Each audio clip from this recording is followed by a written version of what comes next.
I am not an architect, at least not yet. For the last 12 years, I've been working towards becoming an architect.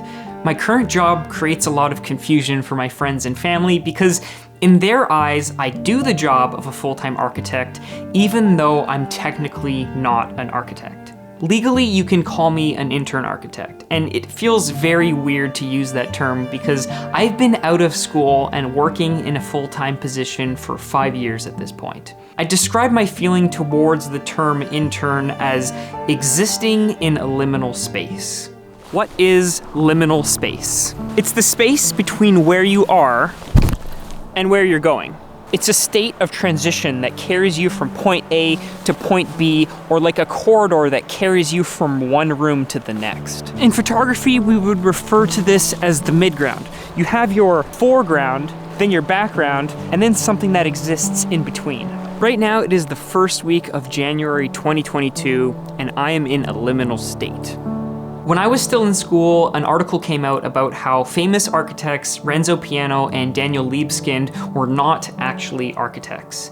The problem originated from an article published by a UK-based news outlet that had referred to Piano and Libeskind as architects. The ARB, which manages architectural licenses in the UK, said they were not allowed to be called architects because neither of them were in fact registered with the ARB. Regardless of what you think about whether or not they should be allowed to call themselves architects in the UK, this disagreement demonstrates that there is a threshold at which, regardless of your legal status, the general public and even your peers would consider you to be an architect. Perhaps it's your portfolio of work, or maybe you've done something to contribute to the advancement of the profession, such as teaching or doing research. Now, like every regulating body of architecture, the reason the ARB is so protective is because there is a legal status and certain rights and securities that come with the title of architect. An architect's legal obligation is first and foremost to the safety and general interests of the public. It's the architect's job to make sure a building follows all applicable codes and is safe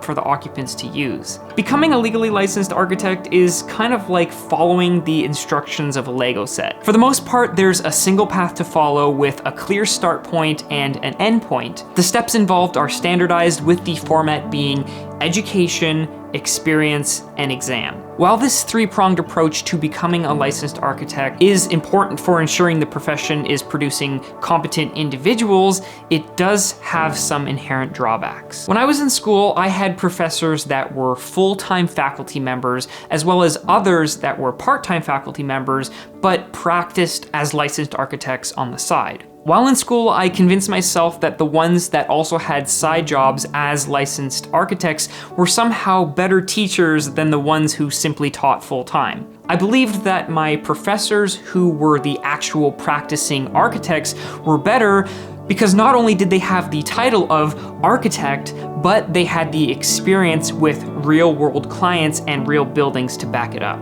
Looking back, I realized that this way of thinking was short-sighted and problematic because I was equating good with a title and putting emphasis on the prestige of being licensed rather than on the actual work, whether it was physical or theoretical. For hundreds of years, architecture has existed in a world without licensing. Early Renaissance architects certainly didn't have stamps or professional liability insurance, but what they did have was a combination of theoretical writings, drawings, and built projects. From a legal perspective, limiting the title of architect to be used only by those who provide conventional architectural services to the public makes sense. If you walk into a building, the last thing you want is to worry about whether or not that building is actually safe and will stand and is designed to meet the latest codes. Part of the drawback of the system, though, is that there are many people in the industry who have the education and perhaps even the experience of an architect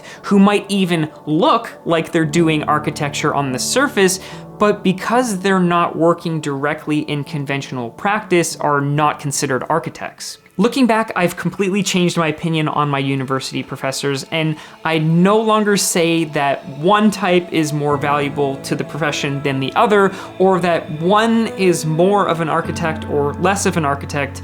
They're just different. Having now gone to architectural school, written my exams, and completed my hours, I've been spending a bit of time reflecting on the whole process of actually becoming an architect. When I started this process 12 years ago, the world was completely different. So much has changed even in the last year alone that is challenging our culture, our society, our profession, and the way that we will design going forward in the coming decade. Things like working from home, or digital architecture, AI design, and even things like the metaverse. The best part of architecture school is how it forces you to become a critical thinker and adapt to these changing scenarios. The studio environment challenges you to think outside the box. The iterative process of designing and redesigning forces you to reinvent the way you develop ideas and communicate solutions. In the academic world, you're encouraged to envision the future, to be innovative, and to think sustainably.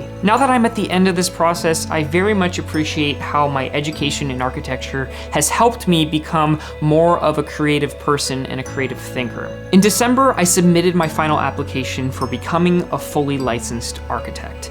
And as I sit here waiting for those results, it's been a really weird mix of emotions. On one hand, I'm happy to finally be finished, but on the other hand, I'm feeling a little bit overwhelmed because for the first time in over a decade, I've reached the other side of my bridge and now have an opportunity to set new career trajectories.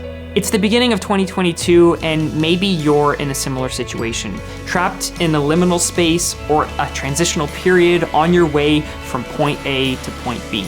Regardless of where you find yourself, know that this is just temporary. If you don't like where you are, soon enough you'll reach a point where you can stop, reflect, and ultimately recalibrate for whatever direction you want to head in. So set some goals, make resolutions, and regardless of where you're going, don't forget to enjoy the process.